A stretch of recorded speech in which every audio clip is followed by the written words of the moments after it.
Right or wrong? Should I or shouldn't I? What's the best decision to make here?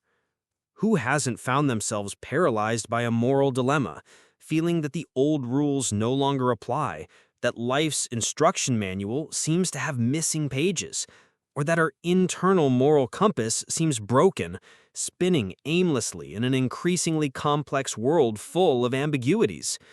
If you've ever felt this way, lost in a sea of shades of gray, know that the great existentialist philosopher Simone de Beauvoir not only deeply understood this anguish, but also offered us a luminous, though challenging, path to learn how to act right, or at least to seek to act right, even in a world that stubbornly refuses to give us easy and definitive answers. Ready to fix, or rather to build your own compass? Simone de Beauvoir, architect of an existentialist ethics. Simone de Beauvoir is globally known for her revolutionary work, The Second Sex, which laid the foundations of modern feminism.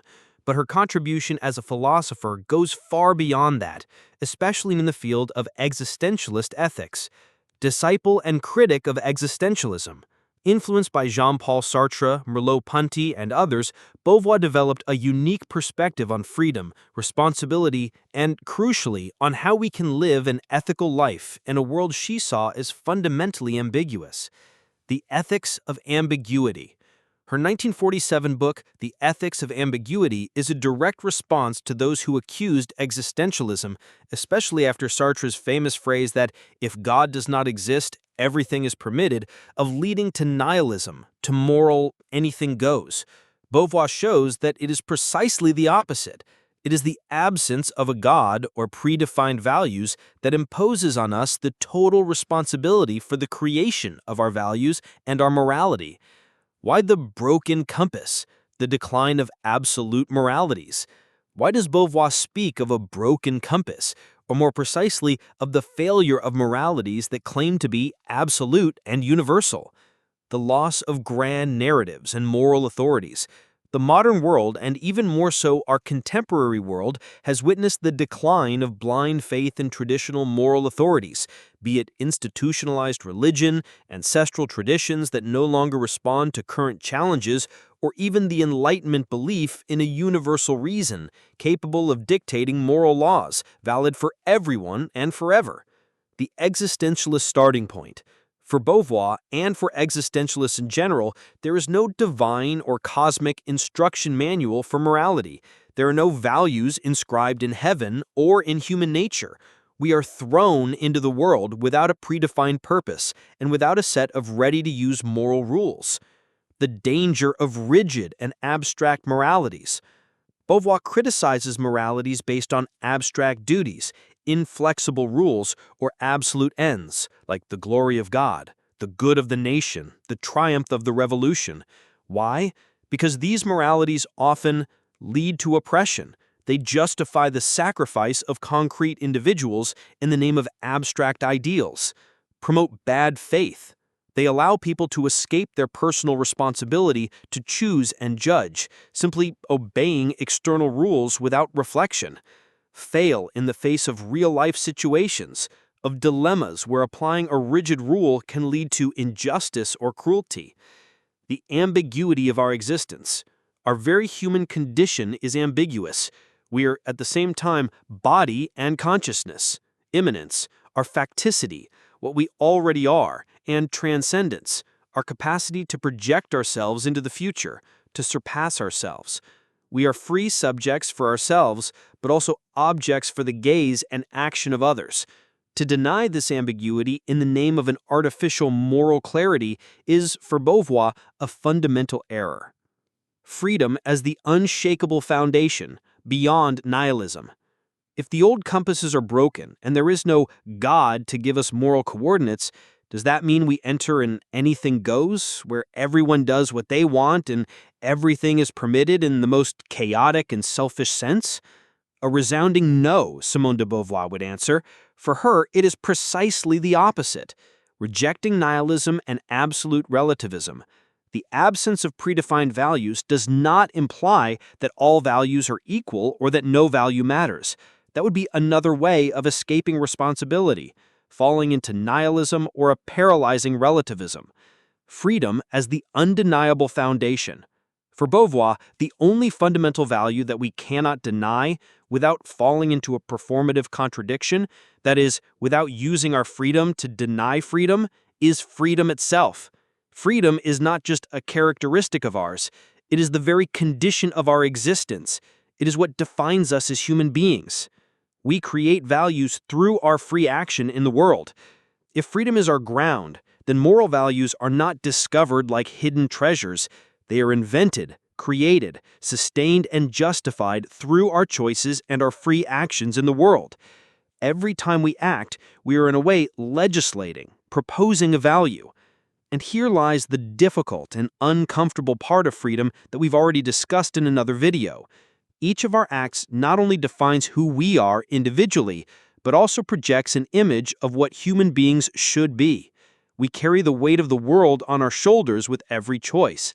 This responsibility is the source of existential anguish, but it is also what gives dignity and seriousness to our moral life. The ethics of intersubjectivity. My freedom demands yours. But how does this fundamental freedom translate into a practical ethics, into a guide for our actions in the world, especially in relation to others?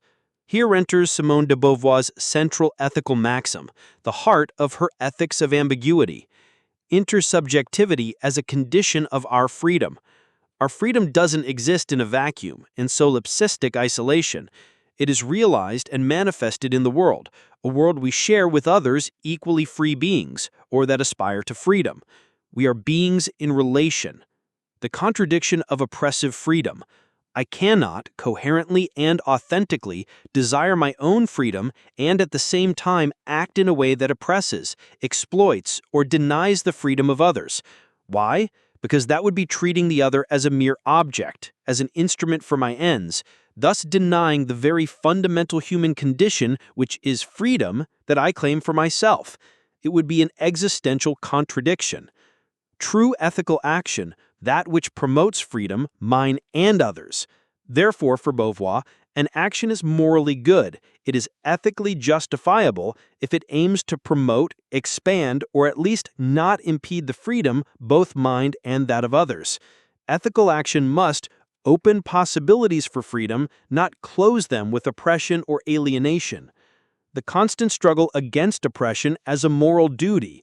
This necessarily implies a duty to actively fight against all forms of oppression, be they social, political, economic, psychological, gender, racial, etc., that prevent others and ourselves from fully exercising their freedom and realizing themselves as autonomous subjects.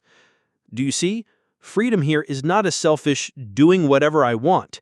It is a freedom that recognizes itself in the freedom of the other and commits to it. The traps of bad faith in moral action. Beauvoir, in The Ethics of Ambiguity, very shrewdly analyzes some of the figures or types of people who try in different ways to escape this ethical responsibility that arises from freedom. These are the traps of moral bad faith. The subman, the being of passivity and denial. This is the one who flees the anguish of freedom by refusing to engage with the world, living in passivity, in the denial of their own capacity for choice and transcendence.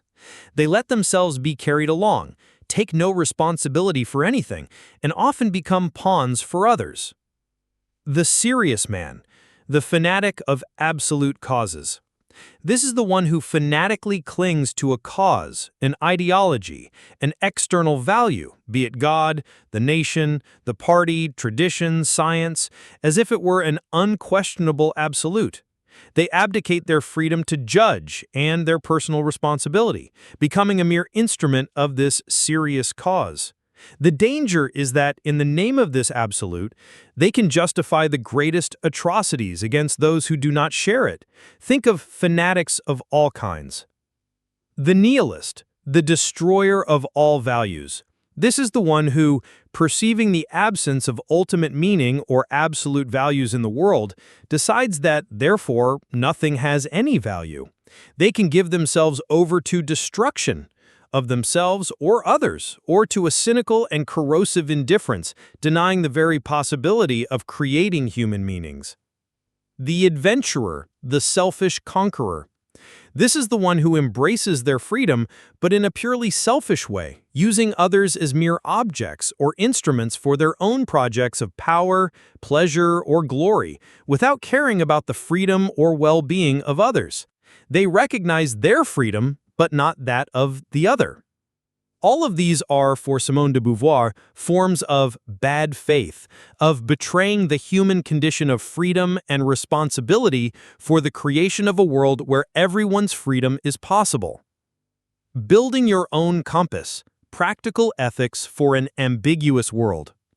So, if there are no absolute rules, if we need to avoid these traps of bad faith, what is ethical life like for Beauvoir? No easy answers or ready-made formulas. She doesn't give us a new set of commandments or an existentialist code of conduct.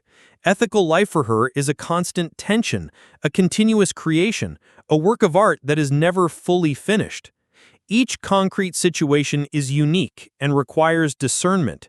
We need to evaluate each moral situation in its uniqueness, with all its ambiguities and complexities, and choose the action that, in that specific context, seems best to promote freedom, ours and others, and that best takes on our responsibility.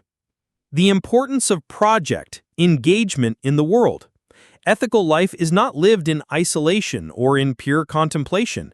It is realized through projects that engage us in the world, that make us transcend our immediate situation, and that aim at the creation of a freer and more just future.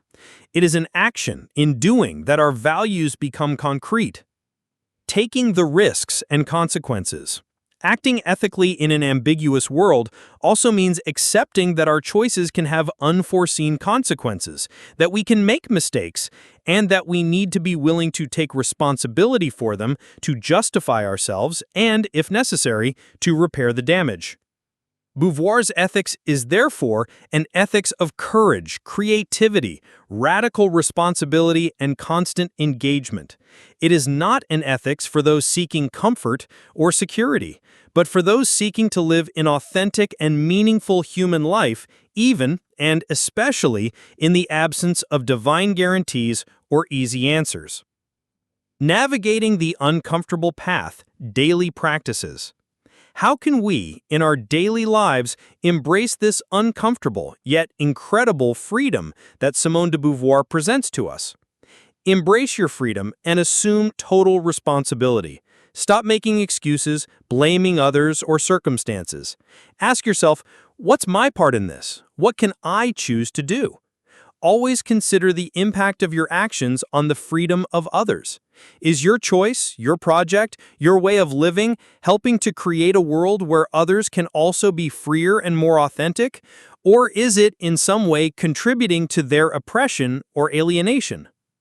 Engage in projects that transcend you and promote justice. Don't just live for yourself. Find causes, projects, forms of action, big or small, that connect you with something larger and that aim at building a more human world. Accept ambiguity and tension as part of moral life. Don't seek easy certainties or simplistic solutions where they don't exist. Learn to live with doubt, with complexity, with the need for constant reflection and reevaluation. Ethical life is a process, not a final destination. Dialogue, question, stay open, talk to others about your dilemmas, be willing to question your own beliefs, and learn from others' perspectives, as long as they also respect freedom.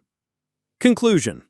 Simone de Beauvoir, with her ethics of ambiguity, does not give us a repaired and shining moral compass, always pointing to a fixed and safe north. Instead, she gives us the tools and, more importantly, the responsibility to build our own compass, day by day, choice after choice, in a world that is fundamentally uncertain and complex.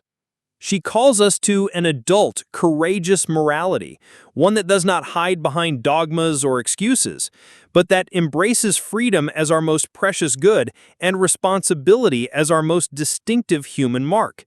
It is an invitation to create, together, a world where it is worth being free. It is a difficult path, often uncomfortable, no doubt. But it is, for Simone de Beauvoir, the only path to a truly authentic, meaningful, and dignified life. What moral dilemma or ambiguous situation in your daily life makes you feel like your compass is broken? And how can Simone de Beauvoir's ideas about freedom, responsibility, and the need to want the other to be free help you navigate these turbulent waters? Share your reflections, your doubts, and your discoveries here in the comments. This space is ours to build a more human ethics together. If this deep and necessary exploration of the ethics of ambiguity with Simone de Beauvoir has provoked you, inspired you, and given you new tools to think and act in the world, leave your like, share this video with everyone you think is looking for a more authentic and responsible way of living, and subscribe to the channel for more philosophical reflections that transform us. A big hug, and until next time, may your choices be more and more free and liberating for you and for others.